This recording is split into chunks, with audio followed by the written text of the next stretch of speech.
Students, good morning all of you. तो students, आज हम जो टॉपिक पढ़ने वाले हैं, पहले वो टॉपिक का नाम ले लेते हैं। क्या है कॉम्पिटेंट होस्ट। कॉम्पिटेंट होस्ट क्या होता है, क्या करना है, इसके अंदर हम इसके अंदर पढ़ेंगे। इससे पहले थोड़ा डिस्कस कर रहे थे लास्ट जो हमने डिस्कस किया है बायोटेक के अंदर। तो बायोटेक के अंदर स्टूडेंट्स आपने अभी तक क्या क्या पढ़ा है, आपने इसके अंदर पढ़े हैं, हमने स्टार्टिंग में टूल्स पढ़े थे बायोटेक के अंदर, कुछ डिस्कवरीज पढ़ी थी। टूल्स के अंदर आपने एंजाइम्स पढ़े थे, और वो एंजाइम्स जो होते हैं उनका किस तरीके से इस्तेमाल करना है और कहाँ पे इस्तेमाल करना है, ये देखा था आपने बायोटेक के अंदर। दूसरा टूल्स हमने देखा था, इसके अंदर वेक्टर्स पढ़े थे हमने। वेक्टर्स पढ़े थे हमने डिफरेंट टाइप्स के, जो हम डिफरेंट टाइप के वेक्टर्स डिफरेंट जगहों पर यूज़ करते हैं और उनको किस तरीके से इस्तेमाल कर सकते हैं, ये हमने देखा था उसके अंदर। ठीक है, और उसके बाद हमें क्लोनिंग वेक्टर्स के अंदर क्या क्या फीचर्स होने चाहिए उसके बारे में डिस्कशन किया था। तो अब स्टूडेंट्स हम डिस्कस करने वाले हैं कॉम्पिटेंट होस्ट के बारे में, कि किसी सेल को ऐसा नहीं होता स्टूडेंट्स इजीली कि भाई आपने क्या लिया, किसी फॉरेन डीएनए को लिया और डायरेक्टली सेल के अंदर क्या कर दिया, आपने इंट्रोड्यूस कर दिया। ठीक है, कोई सेल लिया और सेल के अंदर डायरेक्टली क्या कर दिया, उसको इंट्रोड्यूस कर दिया, किसको, फॉरेन डीएनए। ऐसा इतना ईजी जो ये होता है वे नहीं होता है। डिफरेंट स्टेप्स या डिफरेंट मेथड जो होते हैं अप्लाई किए जाते हैं इसके लिए। तो इसके अंदर अगर मैं बात करूँ स्टूडेंट्स, तो किस तरीके से किसी होस्ट को कॉम्पिटेंट बनाया जाए, कॉम्पिटेंट का फ्लैग बनाया जाए ताकि वो फॉरेन डीएनए में कर सके, एक्सेप्ट कर सके। तो उसको हमने देखना है किस तरीके से हम उसको कॉम्पिटेंट बनाते हैं। ठीक है, तो अब यहाँ पर हम देख लेते हैं कॉम्पिटेंट की अगर बात करें तो स्टूडेंट्स, जैसे अगर मैं बात करूँ, हमें डीलिंग करनी है डीएनए के साथ और सेल के साथ। तो अगर मैं एक डीएनए को एक सेल के अंदर इंट्रोड्यूस करना है तो सिंपल सी बात है, यूँ तो नहीं है कि आपने डीएनए लिया और डायरेक्टली उसको इंसर्ट कर दिया, या तो आपके पास ऐसी डिवाइस होनी चाहिए जिससे आप डायरेक्टली उसको इंसर्ट करा सकें। या अगर आप केमिकली उसके अंदर इंसर्ट करना चाहते हैं तो आपको डिफरेंट तरीके अपनाने होते हैं, डिफरेंट मेथड अपनाने होते हैं ताकि उसको आप उसके अंदर इंसर्ट करवा सकें।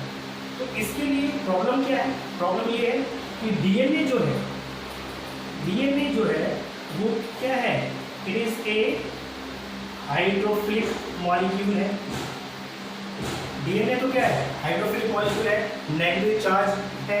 ठीक है, और एंट्री कहाँ करानी है आपको, सेल के अंदर। तो हो सकता है अगर हम सेल की बात करें तो सेल के अंदर हमारे पास हो सकता है फंगल सेल हो, प्लांट सेल हो, एनिमल सेल हो, या फिर बैक्टीरियल सेल हो। तो अगर एनिमल सेल को छोड़ दें तो बाकी सेल के अंदर तो क्या होती है, सेल वॉल भी प्रेजेंट होती है, तो पहले उसको डिग्रेड करना पड़ेगा। फिर उसके बाद क्या है, बाकी सब के अंदर क्या है, प्लाज्मा मेम्ब्रेन। लेकिन प्लाज्मा मेम्ब्रेन की प्रॉब्लम क्या है कि प्लाज्मा मेम्ब्रेन की अगर मैं बात करूं तो प्लाज्मा मेम्ब्रेन जो होती है it is hydrophobic in nature. But क्या है, प्लाज्मा मेम्ब्रेन तो हाइड्रोफोबिक है और डीएनए क्या है, हाइड्रोफिलिक मॉलिक्यूल है। तो दोनों कैसे एक तरीके से अट्रैक्ट करेंगे दूसरे को।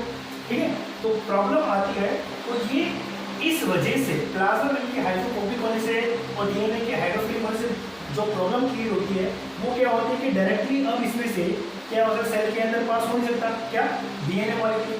तो इसके लिए हमें इस होस्ट सेल को कॉम्पिटेंट बनाना पड़ता है। ठीक है, ताकि हम उसको स्लैग बना सकें, ताकि ये जो सेल है फॉरेन डीएनए को क्या कर सके, एक्सेप्ट कर सके। ठीक है, तो अगर इसकी हम बात करें यहाँ पे तो हमारे पास क्या है, तो सेल की बात करें तो आपके पास कौन कौन से सेल्स हैं।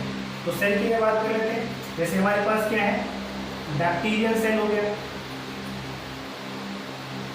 अब बैक्टीरियल सेल के अंदर जनरली हम बात करें तो हम जनरली कॉमनली इस्तेमाल कैसे करते हैं, हम इस्तेमाल कर लेते हैं किसका, ई कोलाई का। ठीक है, किसका कर लेते हैं, ई कोलाई का इस्तेमाल कर लेते हैं। ठीक है, दूसरा अगर मैं बात करूँ किसकी, फंगल सेल की। फंगल सेल के अंदर मोस्ट कॉमनली जो यूज़ करते हैं तो किसका इस्तेमाल करते हैं, आपको सबको पता होगा, इसका इस्तेमाल कर लेते हैं, इस सेल का इस्तेमाल कर लेते हैं। ठीक है, इजी टू हैंडल होता है ये हमारे पास करने के लिए। तीसरा अगर बात करें हमारे पास क्या है, प्लांट सेल का इस्तेमाल कर लेते हैं। ठीक है, प्लांट सेल तो जल्दी होता है, इसके पास क्या होता है, सेल वॉल प्रेजेंट होती है, और सेल वॉल किसकी बनी होती है, इसके अंदर सेल्यूलोज की बनी होती है। ठीक है, और अगर मैं बात करूँ फिर हमारे पास क्या है, एनिमल सेल्स। ठीक है, अब इन तीनों की अगर मैं बात करूँ, इन तीनों की, तो इन तीनों के अंदर क्या होती है, सेल वॉल प्रेजेंट है। ठीक है, और इनकी सेल वॉल जो है, बैक्टीरिया की बैक्टीरियोग्लाइकेन की हो गई, फंगल की काइटिन की हो गई, प्लांट की सेलुलोज की हो गई।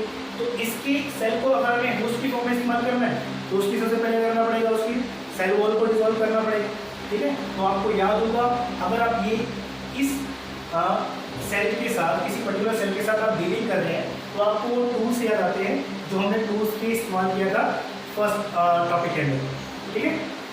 उसमें हमने बात करा था, जैसे आपको बैक्टीरियल सेल है, पेप्टिडोग्लाइकन है, तो आपको कौन सा एंजाइम यूज करना होगा, प्लांट सेल है तो कौन सा एंजाइम यूज करना होगा, फंगस सेल तो कौन सा करना पड़ेगा, जैसे काइटिन है तो काइटिनेज, सेलुलोज, सेलुलेज, इस सेल के एंजाइम से करने पड़ेंगे, आपको यूज करने पड़ेंगे। एनिमल सेल्स की बात करें तो यहाँ पर क्या होता है, सेल वॉल प्रेजेंट होती ही नहीं है, तो विदाउट जो सेल वॉल है, जो कंटेंट रहता है, उसे हम क्या बोलते हैं, प्रोटोप्लाज्म। तो हमारा जो कॉम्पिटेंट बनाना है इस सेल को, उसके लिए अगर हम बात करें तो हमें सबसे पहला डिफरेंट, इसके अंदर क्या होते हैं, डिफरेंट स्टेप्स होते हैं इसको कॉम्पिटेंट बनाने के। तो कॉम्पिटेंट हम कैसे बनाएंगे इसको, तो जो हमारे पास पहला स्टेप है इसके अंदर, उसके अंदर हमें क्या करना पड़ेगा, सेल वॉल को डिसॉल्व करना पड़ेगा और प्रोटोप्लास्ट को क्या करना पड़ेगा, सेल वॉल को हमें क्या करना पड़ेगा, रिमूव करनी पड़ेगी, एंड और जो प्रोटोप्लास्ट है उसको क्या करना पड़ेगा, एक्सपोज करना पड़ेगा, ठीक है। हमें सेल वॉल की प्रोटोप्लास्ट को एक्सपोज करेंगे।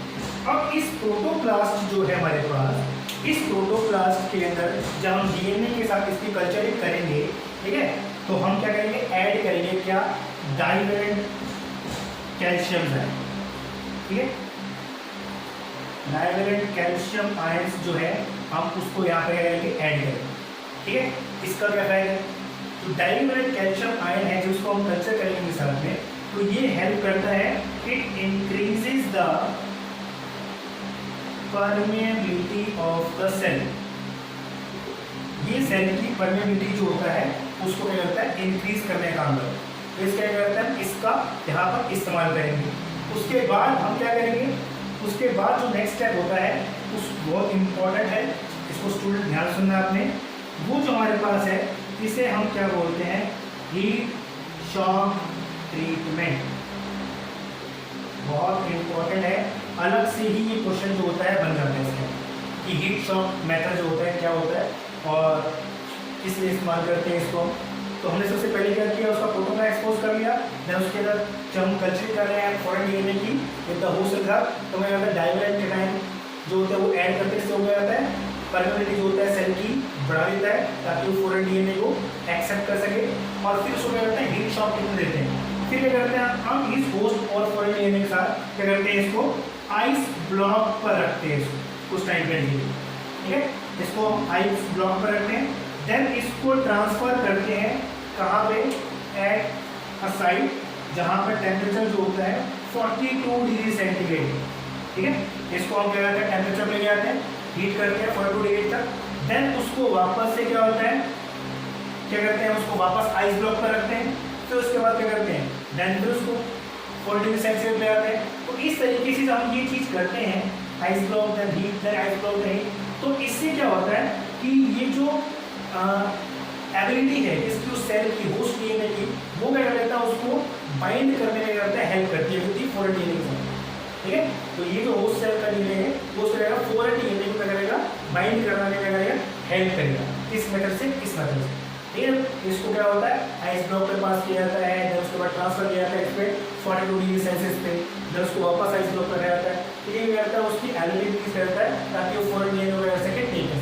तो इस वे से हम क्या करते हैं, हमारा जो होस्ट सेल है इसे क्या बनाते हैं, कॉम्पिटेंट बनाते हैं ताकि वो फॉरेन डीएनए को क्या कर सके, एक्सेप्ट कर सके, ठीक है स्टूडेंट्स। यहाँ पे आपको इस तरीके से क्या करना है, इसको समझना है।